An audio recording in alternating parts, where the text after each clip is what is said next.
Hello class 10th।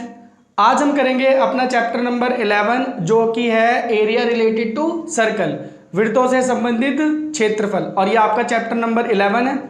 ये आपका mensuration का चैप्टर है, मतलब ये जो टॉपिक है ये हमारा मेंसुरेशन में आता है। तो आज हम इंट्रोडक्शन की क्लास में देखेंगे कि इसके अंदर कौन कौन सी टर्म्स हैं और उनको सॉल्व करने के लिए कौन से फॉर्मूले यूज होंगे। ओके, तो शुरू करते हैं अपनी क्लास। सबसे पहले इसके अंदर आपके पास जो सबसे पहला टॉपिक आएगा वो है आपका सेक्टर, जिसे हम हिंदी में क्या बोलते हैं, त्रिज्यीय खंड। जैसे ये हमारे पास क्या है, एक सर्कल है और ये सर्कल का क्या है, सेंटर है, मतलब केंद्र है इस वृत्त का। और ये हमारा कुछ एंगल थीटा बना रहा है। तो हमें जो ये पार्ट दिख रहा है इस पार्ट को बोलते हैं हम त्रिज्यीय खंड। तो आपको दो पार्ट दिखाई दे रहे हैं, एक पार्ट ऊपर है और एक पार्ट नीचे है। तो जो ये नीचे वाला पार्ट होता है इसको बोलते हैं माइनर सेक्टर, लघु त्रिज्यीय खंड। और जो ये वाला पार्ट होता है इसको बोलते हैं हम मेजर सेक्टर, या फिर हिंदी में बोलते हैं इसको दीर्घ त्रिज्यीय खंड।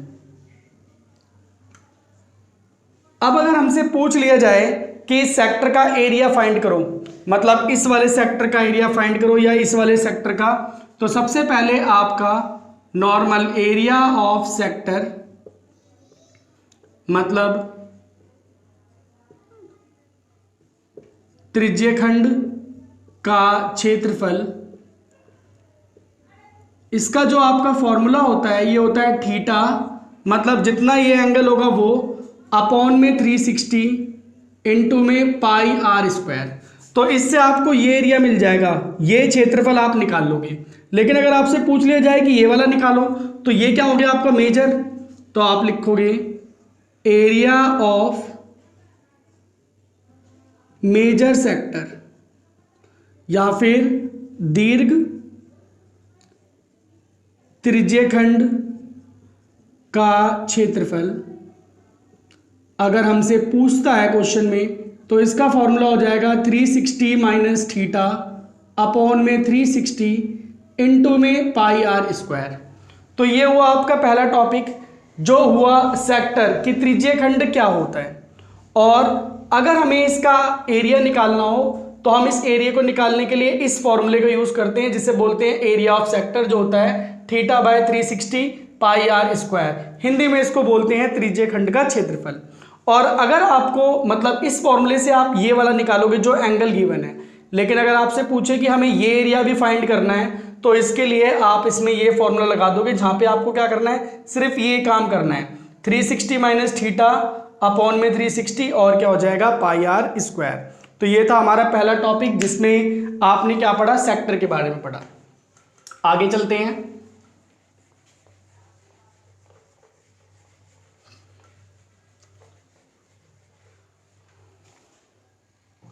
आगे दूसरा हमारा टॉपिक होता है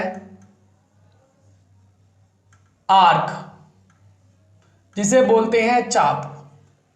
तो जैसे ये हमारा एक सर्कल है और अगर मैं इस सर्कल को ऐसे दो पार्ट में डिवाइड कर दूं तो आपको एक ये पार्ट दिखाई दे रहा है और एक ये पार्ट दिखाई दे रहा है। इसको बोलते हैं माइनर आर्क या फिर लघु चाप, और इसको बोलते हैं मेजर आर्क या फिर दीर्घ चाप। अब अगर हमें क्वेश्चन में बोले कि माइनर आर्क या मेजर आर्क निकालो तो हमारा फॉर्मूला क्या होता है, length of arc of circle,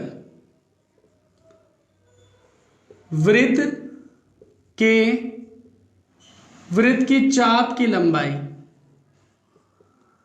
अगर हमें निकालने के लिए बोले तो ये होता है थीटा बाय 360 और इंटू में क्या कर देंगे आप 2 पाई आर, मतलब सरकमफेरेंस के हिसाब से। मतलब जैसे हमारे पास यहाँ पे एक एंगल दिया हुआ है और ये हमारा क्या है, थीटा है, तो हमें इतनी आर्क चाहिए, ये निकालनी है। तो इस आर्क को निकालने के लिए, चाप को निकालने के लिए आपका फॉर्मूला क्या हो जाएगा, थीटा बाय 360 2 पाई आर। और अगर आपको बाकी आर्क निकालनी हो, मतलब लेंथ ऑफ मेजर आर्क, जैसे आप बोलेंगे दीर्घ चाप की लंबाई, अगर आपको बड़ी आर्क की निकालनी है तो क्या हो जाएगा आपका 360 माइनस में थीटा अपॉन में 360 और इनटू में 2 पाई आर, मतलब बिल्कुल पिछले वाले तरीके से। जैसे अगर हमें करस्पॉन्डिंग ही मतलब वही निकालना है तो सिर्फ थीटा बाय 360 इंटू में 2 पाई आर, और अगर वो बोले कि अगली वाली भी निकालनी है तो आपने बस यहाँ पर एक हल्का सा चेंज करना है, 360 माइनस थीटा अपॉन में 360 और इनटू में 2 पाई आर। तो आप इस तरीके से, ये आपकी हो गया आपका दूसरा फॉर्मूला, जहां पे आप लेंथ ऑफ आर्क मतलब वृत्त की जो चाप की लंबाई है उसको कैसे निकालेंगे ये आपने सीखा। अब चलते हैं अपने तीसरे फॉर्मूले को समझते हैं, तीसरे टॉपिक को भी, ये भी बहुत यूज होता है।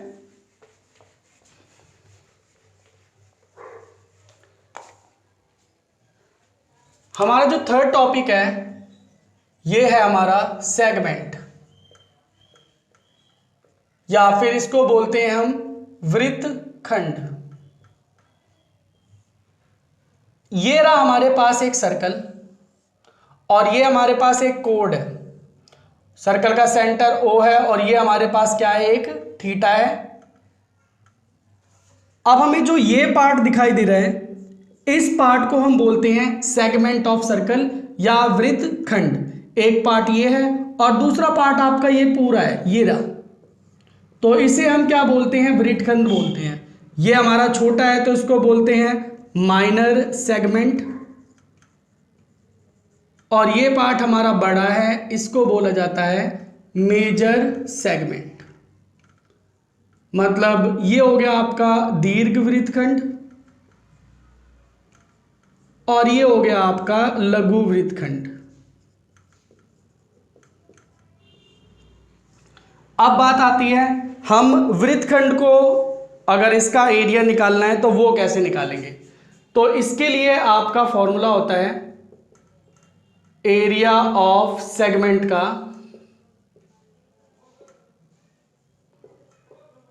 वृत्तखंड का क्षेत्रफल। ये थोड़ा बड़ा फॉर्मूला होता है, ये होता है आपका आर स्क्वायर ब्रैकेट में थीटा पाई अपॉन में 360 माइनस का 1/2 साइन थीटा। मतलब इस डायरेक्ट फॉर्मूले से हम अपना अच्छा कौन सा वाला सेगमेंट निकलेगा, हमारा थीटा ये रहा, तो इस सेगमेंट का एरिया हमारा निकल जाएगा। अब अगर हमें ये ऊपर वाला निकालना है तो उसको निकालने के लिए क्या करोगे, एरिया ऑफ मेजर सेगमेंट को अगर हमें फाइंड करना है तो दीर्घ वृत्तखंड का क्षेत्रफल। अगर हमें ये फाइंड करना हो तो इसके लिए आप पूरे सर्कल में से पाई आर स्क्वायर में से माइनस कर देंगे माइनर सेगमेंट, मतलब आपका लघु वृत्तखंड। क्योंकि पूरे सर्कल में से अगर मैं ये माइनस कर दूंगा तो मेरा ये निकल जाएगा। तो इस तरीके से आपके ये तीन कंसेप्ट होते हैं। फर्स्ट कंसेप्ट होता है आपका सेक्टर, जिसको हम क्या बोलते हैं, त्रिज्यखंड। दूसरा जो हमारा टॉपिक होता है वो होता है आर्क, मतलब चाप। और तीसरा जो हमारा टॉपिक है वो क्या है, हमारा सेगमेंट, जिसको हम क्या बोलते हैं, वृत्तखंड। तो ये जो तीन टॉपिक हैं, इन्हीं तीन टॉपिक का इस चैप्टर के अंदर क्या होगा, यूज होगा, और इन्हीं से रिलेटेड हमारे पास क्वेश्चंस हैं जो हमसे पूछे जाएंगे। तो आपको ये तीनों के तीनों फॉर्मूले बहुत अच्छे से याद कर लेने, ताकि आपको ये चैप्टर बहुत इजीली अच्छे से आ जाए। तो अब शुरू करते हैं अपनी एक्सरसाइज और उसके कुछ क्वेश्चंस भी करके देखते हैं कि क्या है क्वेश्चंस। ठीक है, तो आप सारे के सारे बच्चे अपनी जल्दी से आप बुक निकाल लें, और चैप्टर है आपका 11 न्यू बुक के हिसाब से। तो न्यू बुक के हिसाब से चैप्टर 11 है, और पुरानी वाली बुक में ये आपका चैप्टर नंबर कौन सा होना चाहिए, 12। तो जिन बच्चों के पास पुरानी बुक है वो 12 चैप्टर निकालो, और 12.2 एक्सरसाइज होगी। बाकी न्यू बुक के हिसाब से हम सीख करते हैं, तो 11 चैप्टर है और एक्सरसाइज आप 11.1 निकाल लो न्यू बुक के हिसाब से। ओके जी, तो सबसे पहले हम करते हैं अपना क्वेश्चन नंबर फर्स्ट। बहुत आसान क्वेश्चन है, पढ़ लेते हैं जरा क्वेश्चन को। ये कह रहा है find the area of sector of circle. हमें त्रिज्य खंड का क्षेत्रफल फाइंड करना है। हमें रेडियस दे रखा है, रेडियस आर ये दे रखा है कितना 6 सेंटीमीटर, और हमारे पास थीटा एंगल दे रखा है 60 डिग्री। तो कितना इजी क्वेश्चन है। क्या होता है हमारा फॉर्मूला एरिया ऑफ सेक्टर का? एरिया ऑफ सेक्टर मतलब त्रिज्यीय खंड का क्षेत्रफल। तो ये होता है आपका थीटा बाय 360 इंटू में पाई आर स्क्वायर। थीटा हमारा कितना है 60 डिग्री, तो ये आपने वैल्यू रख दी अपॉन में 360। पाई की वैल्यू अगर दे रखी है तो वो लेनी है, नहीं तो 22/7। और आर हमारा कितना है 6, मतलब 6 × 6। 60 को काटेंगे तो ये 6 हो गया, और एक से एक काट दिया। क्या आ गया आपका 22 × 6/7। आप मल्टीप्लाई कर देंगे तो कितना हो गया ये आपका 132/7, और ये एरिया है तो सेंटीमीटर स्क्वायर। बिल्कुल आपके फॉर्मूले पे बेस्ड क्वेश्चन, सिंपल सा क्वेश्चन है। आपके पास एक सर्कल दिया है जिसका रेडियस है 6 सेंटीमीटर और एंगल फॉर्म्ड हो रहा है 60 डिग्री। तो जो सेक्टर क्रिएट हो रहा है, जो त्रिज्य खंड बन रहा है, हमें उसका क्या निकालना था, एरिया। ये है आपका फर्स्ट क्वेश्चन। चलते हैं अपने क्वेश्चन नंबर 2 पे। तो क्वेश्चन नंबर 2 में क्या दिया है जरा पढ़ लेते हैं। Find the area of quadrant. चतुर्थांश का क्षेत्रफल हमें निकालना है, जहां पे हमें सरकमफेरेंस दे रखा है। क्या दे रखा है, सरकमफेरेंस। अब यहाँ पे सबसे पहली चीज है क्वाड्रेंट। क्वाड्रेंट का मतलब 4 हिस्सों में बांटना। तो पूरा एंगल कितना होता है 360। जब हम 4 एंगल में डिवाइड करेंगे तो हमारा 360 को 4 से डिवाइड करेंगे तो एंगल कितना हो जाएगा 90 डिग्री। बिल्कुल सही।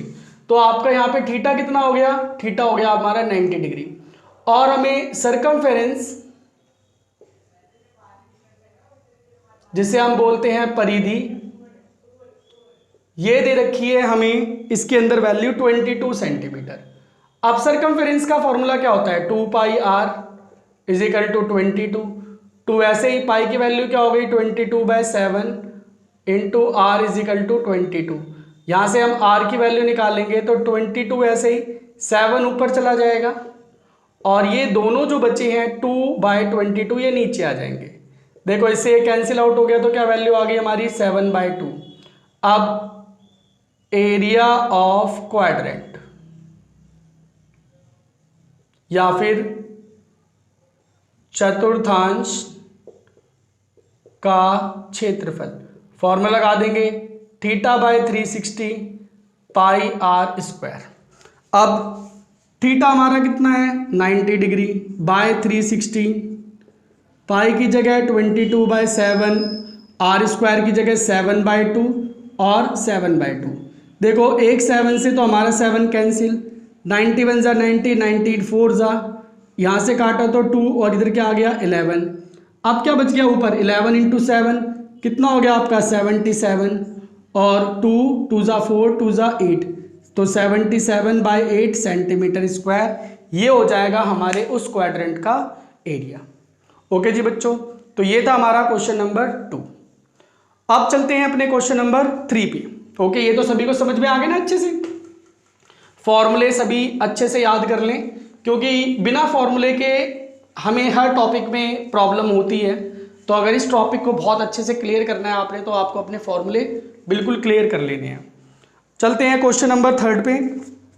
ये आपका काफ़ी अच्छा क्वेश्चन है, एक बार इसको पढ़ लेते हैं। ये कह रहा है क्वेश्चन नंबर 3 में, the length of the minute hand. घड़ी की जो मिनट हैंड की सुई है उसकी जो लेंथ है वो है 14 सेंटीमीटर। तो सीधी सी बात है, हमें रेडियस दे दिया, त्रिज्या आर, ये कितनी है हमारी 14 सेंटीमीटर है। यहां पे clear. Find the area swept by the minute hand in 5 minute. हमें बताना है कि ये जो मिनट हैंड है ये 5 मिनट में कितना एरिया स्वेप्ट करेगी। ओके, तो अब यहां पे एंगल हमें नहीं दिया है, तो इस एंगल को कैसे निकालेंगे। तो देखो, इन 60 मिनट एंगल फॉर्म्ड, मतलब 60 मिनट में बना कोण। 60 मिनट में कितना, पूरा एक चक्कर लगा लेती है, मतलब 360। ओके जी, और डिग्री भी। अब 1 मिनट में कितना कोण बनेगा, तो आप 360 को अपने 60 से डिवाइड कर दो, यह आ गया आपका 6 डिग्री। अब भाई 5 मिनट में कितना एंगल बनेगा हमारा, तो हम क्या करेंगे 6 डिग्री को मल्टीप्लाई कर देंगे 5 से, आ गया आपका 30 डिग्री। मतलब हमारा थीटा कितना हो गया 30 डिग्री। लो जी, थीटा नहीं पता था, मिल गया थीटा, ये रहा हमारा आर। तो बस बनेगा क्या, ये हमारी घड़ी है, मान लो यहाँ पे 4 था और यहाँ पे था 5, और ये यहाँ पर थी, यहाँ से कहाँ पर आ गई, इधर आ गई, तो ये क्या बना, सेक्टर बना। तो बस एरिया ऑफ सेक्टर, या फिर area cover in 5 minutes, 5 minute में जो ये एरिया बनाएगा, जो क्षेत्रफल बनाएगा, एरिया ऑफ सेक्टर मतलब त्रिज्य खंड का क्षेत्रफल, क्या हो जाएगा आपका थीटा बाय 360 इंटू में पाई आर स्क्वायर। थीटा हमारा कितना है 30 डिग्री, अपॉन में 360, पाई की वैल्यू 22/7, और रेडियस हमारा कितना है 14 × 14, 13 1 और ये हो गया हमारा 12, 7 2 14, 2 से 2 1 2 और ये 6, 2 3 6 और ये हमारा 11। अब मल्टीप्लाई कर देते हैं 11 और 14 को, तो 14 1 14 का 4, 1 कैरी, 14 1 14 और 1 कितना हो गया आपका 15/3 सेंटीमीटर स्क्वायर। तो ये हुआ हमारा क्वेश्चन नंबर 3। थोड़ा क्वेश्चन नंबर 3 अच्छा क्वेश्चन है, क्योंकि यहाँ पे हमें जो एंगल निकालना पड़ता है, इसके लिए जो ये लॉजिकल कंसेप्ट लगता है, तो इसी टाइप के क्वेश्चंस हमसे पूछे जाते हैं एग्जाम में। तो ये था आपका क्वेश्चन नंबर 3। तो ये हमने 3 क्वेश्चन करे थे, जिनमें हमने अपने फॉर्मूले लगाए, जिनमें एरिया ऑफ सेक्टर का यूज हुआ। आज की क्लास हम यहीं तक रखते हैं, नेक्स्ट क्लास में हम अपने क्वेश्चन नंबर 4 से बाकी सवाल करेंगे। तब तक आप सभी बच्चे इन फॉर्मूलों को याद कर लेंगे और इन 3 क्वेश्चनों की बहुत अच्छे से प्रैक्टिस कर लेंगे। तो मिलते हैं अगली क्लास में, तब तक के लिए बाय बच्चों।